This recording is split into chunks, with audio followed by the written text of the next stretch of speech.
In the name of the Father, and of the Son, and of the Holy Spirit. S prazdnikom. You know, we're coming up now on October on our feast day, and on our feast day, right before our feast day, we'll do another round of baptisms. And today we're making another group of catechumens. And I was reflecting on the last year and all the people that we've made catechumens over the course of the last year. And all the people that we made catechumens last October. If I remember correctly, I think we made 30 people or so catechumens last October. And now this October we will baptize about 10. So we have a 66% attrition rate. Now, the reality is that there's a number of those families that actually moved. There were a couple of them that moved and aren't able to make it. Then there are various people who were made catechumen at that time who've kind of been in and out of the church in the last year, haven't been consistent, and are not ready for baptism. And then there's a handful or so that left the church altogether. And I was thinking, because we're making catechumen today, and we're coming up on our feast day, and we're coming up on baptism, about life in the church. And what is life in the church? And what does it mean to stay in the church? And why are we in the church? We are in the church for one reason and one reason only, and that really is to heal our souls and prepare ourselves to see God. When we encounter God, we encounter all of His glory. And this glory is penetrating into every aspect of our being, into the depths of our soul, into the revelation of the state of our heart, into our mind, into our past, into all things. And the Holy Fathers tell us, for those who are prepared for this glory, it will be a light and a life and a warmth and a consolation and everything that they were missing and looking for in this life. It will be eternal rest, eternal growth and joy in the Holy Spirit. But for those who are unprepared for this light, for those who have rejected the light in this life, for those who have hardened their hearts, for those who have darkened their mind and given themselves over to the things of this world, that light will be an unquenchable fire. The glory and the purity of that light will reveal all of the impurities within their heart, within their soul. We have to remember that Christ tells us in the book of Revelation, I stand at the door and I knock. He is knocking on the door of our heart. He desires for us to open it. The great irony is that both heaven and hell exist within ourselves. That heaven is not closed to us, but it is a door that we simply do not open. In fact, the Holy Fathers are adamant that God does not condemn people to hell. People condemn themselves. They voluntarily and willingly turn their back and reject the love of God. So it is that when they encounter God, they're not able to bear His presence. It's too much for them. It would disintegrate their souls if God did not, in a sense, keep them alive. But God has created us for this eternity. He has not created us to be wiped from the face of the earth. He has created us in His image and in His likeness. We are like God in our image, and we grow into His likeness. I think often when people wonder, what does this mean? It's so funny. I went somewhere the other day, and I had the boys with me, and this woman, she didn't speak English, and she said, like, they all have your face. They all have your face. That's the image. That's the image. But does that mean that they will grow into my character, into the way that I embrace God? Does it mean that they will grow to become like me? That is the challenge for all of us as Christians. We are all made in the image of God. Christ desires all of our salvation. He has this immense love for mankind.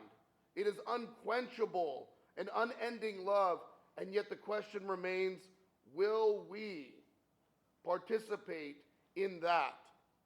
The fathers of the church, they tell us that this relationship between us and God is synergistic. It's our energy, our will, and God's energy and God's will working together. This is why the fathers of the church were adamant that Christ have a human will and a divine will. He was like us in every way, and his human will submitted to the divine will. This is why when he says, not my will, but the will of the Father. Not me, I in and of myself can see this temptation, but I submit. This is the same calling for all of us. And so it is, I thought about 3 ways in which you can ensure that you are on this path of salvation. 3 ways in which you can remain within what the Holy Fathers tell us is the hospital, the ark of salvation. They use this language continually. When we talk about the hospital of the church, why do we call it a hospital? Because it is for people who are spiritually ill. What does Christ say in the Gospels? He said, I did not come for those who are healthy. Right? People who don't think that they need him, he says, listen, I didn't come for them. He said, I came for those who are unwell. So for us to be in the church and to say, Lord, I am spiritually unwell, that is where we are supposed to be. The sick people need to be in a hospital. The spiritually ill need to be in a hospital. That's where we need to be. But we have to remain in the hospital. We have to remain under treatment. We have to remain in the care of the physician being Christ. And obviously, when we use the analogy of this, it's like the priest is also the physician along with Christ, or the physician's assistant. But I've seen many times people come to the church, and for a whole host of reasons, they start to give in to the kind of mind virus that we all suffer from in our spiritual malady. And they start to go, I don't like the other patients. You're in a spiritual hospital for spiritually ill people, and then you encounter somebody and you go, that person is spiritually ill. And it's like, yes, they are. That's why they're here. Well, I don't like them. I don't like what they did. I don't like the way that they talked to me at coffee hour. I don't like the way that they arranged this, or they're bossy. They seem controlling, or they don't participate, or they didn't say hi to me. I remember somebody telling me one time at church, they said, there's always this guy who's frowning at me, Father. He's always frowning at me. He's always giving me like hard looks or whatever. He says, very unsettling. I don't know why he's doing this. And of course, in my mind, I go, it's one of the Russian guys, of course, 100%. I know what it is. I go, okay. So I'm like, he's like, it's unsettling me when I come to church and I see this guy and he just stares at me. He looks at me. I don't know what his problem is. And I'm like, all right, well, let's address it. Let's get it on the table. We'll figure it out, et cetera, et cetera. I go, who is it? And he goes, this guy. And this was several years ago. This was the most mild, meek man. Totally like harmless and benign. And all he was doing was just kind of staring around blankly. But if he looked at this guy interpreted it like he was looking at him aggressively. And I was like, hold on, are you sure? He's like, no, that's it. He's like, I'm telling you, he's always looking at me when I come to church. And I was like, man, I said, if you even knew, I said, this is not his temperament at all. You are completely misconstruing things. Let's go talk to him. Went up to him. Hey, he's like, oh, hey, how's it going? He's like, oh, nice to meet you. Then the guy realized all these deluded thoughts and fears and ideas in his head were just getting wound up by this mind virus. And the mind virus starts to happen when we start to think, I don't like the parishioners, or I don't like the patients here. The doctor is not, the doctor said this or that. I don't like what he said. I don't like this thing in the sermon. Or I don't like, I was in confession and he said something and that was not what I needed to hear, or this or that or the other. Or, I have other things to do. I have other places to be than this hospital. This hospital has these giant requirements. They're hours-long services, and I got to be somewhere on Saturday night. I got better things to do. Now, nobody says that, of course, but they all say that with their actions. Nobody says, oh, I have a better place to be than church, Father, but they say it with their feet. The great irony is when we're in church, church is the foretaste of eternity. And what do people say? Man, the services are long. You're like, I don't know if you understand the concept of eternity, but it's like forever. It like doesn't end. It's like, it's more than 2.5 hours. Like it's all of being in the presence of God for all of eternity is going to be very brutal for you if you are not prepared to actually be in church and want to be in church and have your soul purified so that when you're in church, you can be in church. See, in church, we get a little bit of that light, a little bit of that glory from God. And we feel it in a diminished way, but it's still very present. And so often, it's penetrating into us, in the services, in the vigil. And oftentimes, our response is, I'm uncomfortable when I go to church, or it's too long, or it's this or that, or I wish they did this, or whatever else. But there's a certain kind of discomfort within the soul that happens when people are new to church. There's sometimes it's both a comfort and a discomfort. It's kind of both a push and a pull. There's something in church, it's peaceful, but there's something also that life keeps getting in the way, so I can't make it to church. Or they come to church and they go, oh, it's just uncomfortable to be there. I don't know why. I'm always thinking about other things. I'm distracted. I'm not praying. I'm this, I'm that. This is the foretaste of eternity. This is the hospital. This is where we receive the medicine for eternal life, the body and blood of Christ. And so it is that I've realized there are really 3 things that I would like to emphasize for those who wish to remain in the church and become spiritually well. Number 1, if you are in the church, you will bear a cross. Somebody once famously said, when you look at the cross of Christ, it doesn't really make sense until you're on the cross of Christ. We have to be being crucified with Christ. When our arms are stretched out, when we're run thin, when we have too many children, hypothetically, when they're noisy and they won't stop and it goes on for days at a time and weeks, and all kinds of things are happening, and you think I have nothing left, and it's a Wednesday, and now I have to fast on top of it, and I've got to do these prayers, and I'm struggling and I'm slugging through life. When I'm on the cross being crucified, then I understand the gospel. For 12 years, I've been preaching the gospel, and I still say to this very day, as St. Paul said, the cross is repugnant to our flesh. We want ease, we want comfort, we want good times, we want relaxation, we want to feel good. You know, we want that. That's what we want. What we don't want is to be crucified with Christ. We have to force ourselves. It takes tremendous willpower and desire for the heart, or you could say the soul, to rule over the body. The body wants ease and comfort and nourishment and to feel good. But the soul has to direct the body for the things that are salvific. So number 1 is, if you're in the church and you're being crucified and you're being stretched thin and you're being worn out, you're in the right place doing the right thing. That is how it's supposed to be. No matter how many times you read about the early Christians, you see this, right?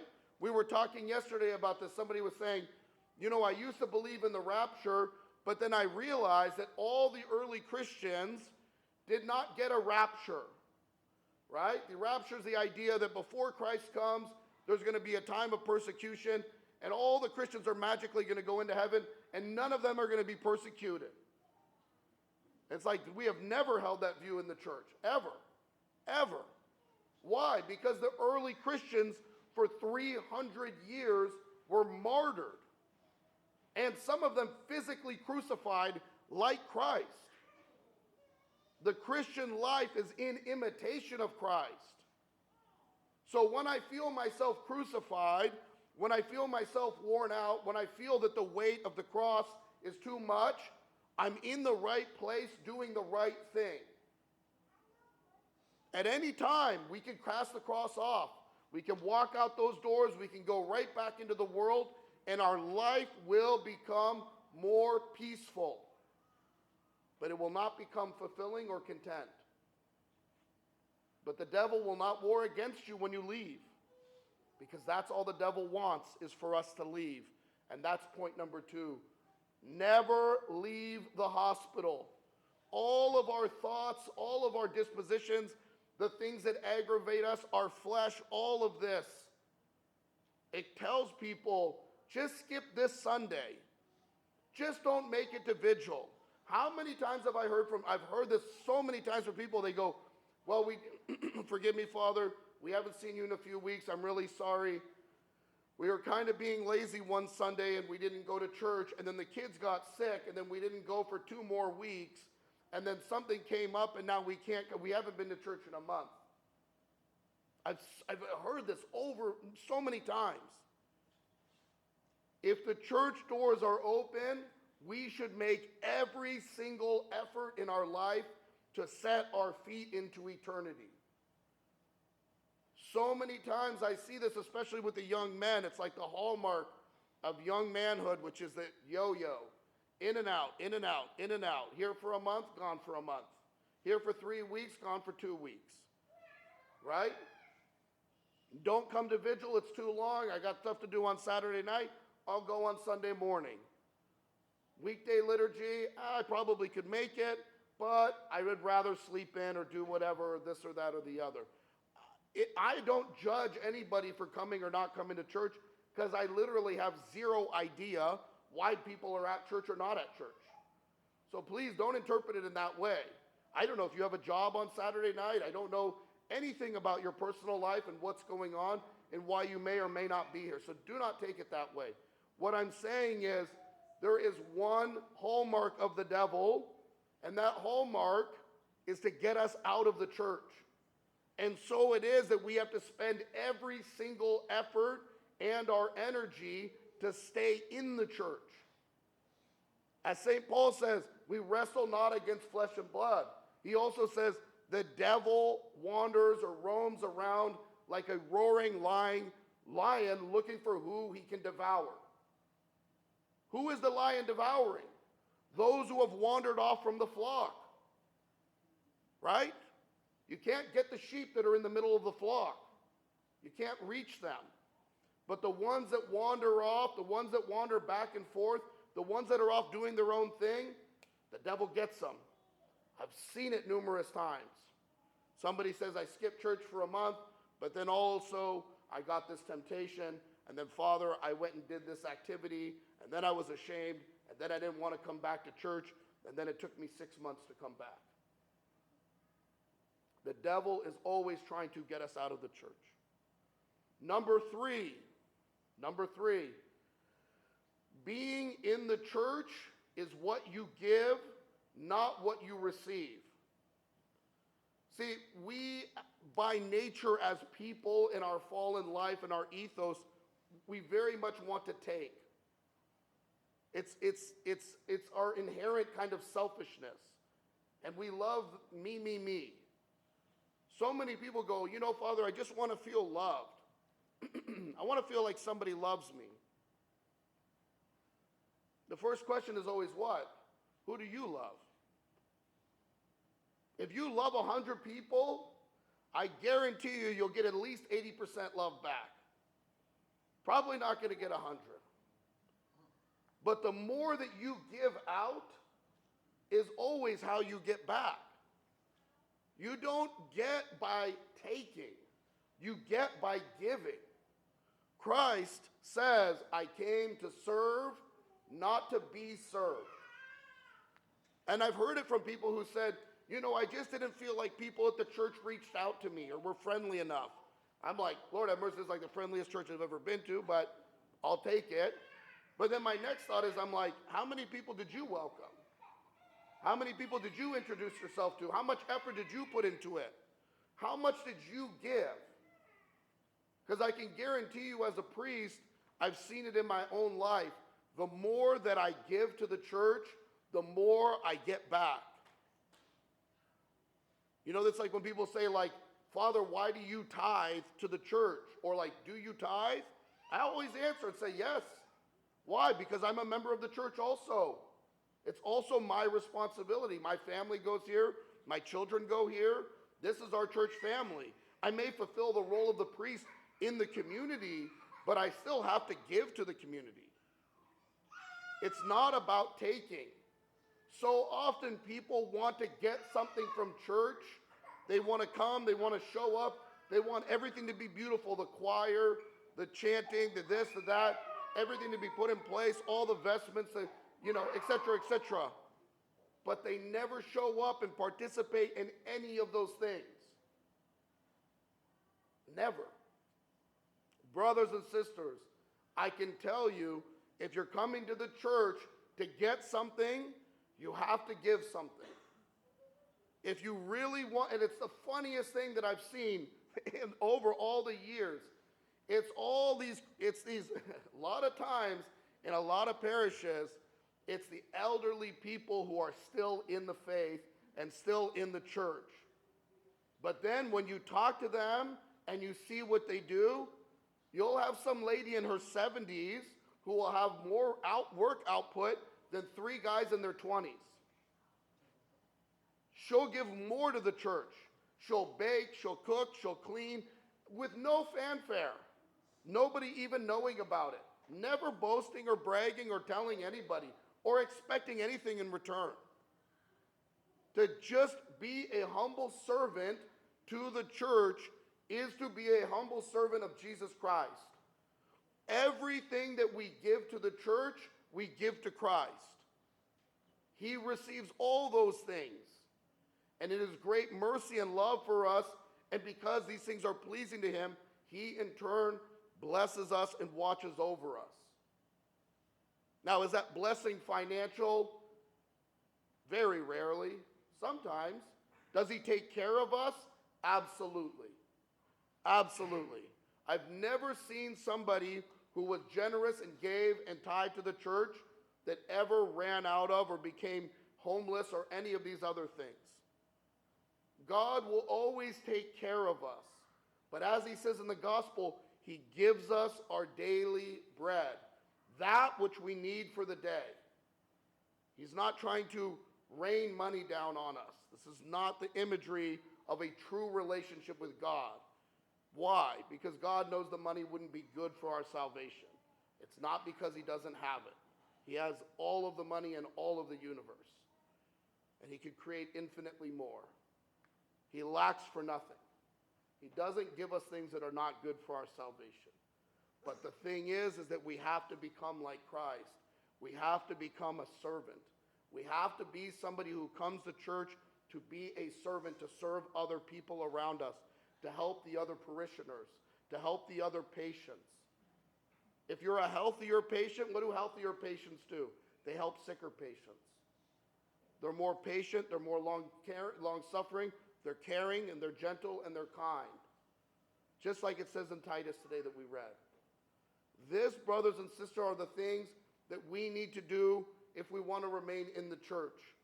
We have to carry our cross. We have to serve other people. And I can't remember the third one. So that's the end of the homily. God bless you.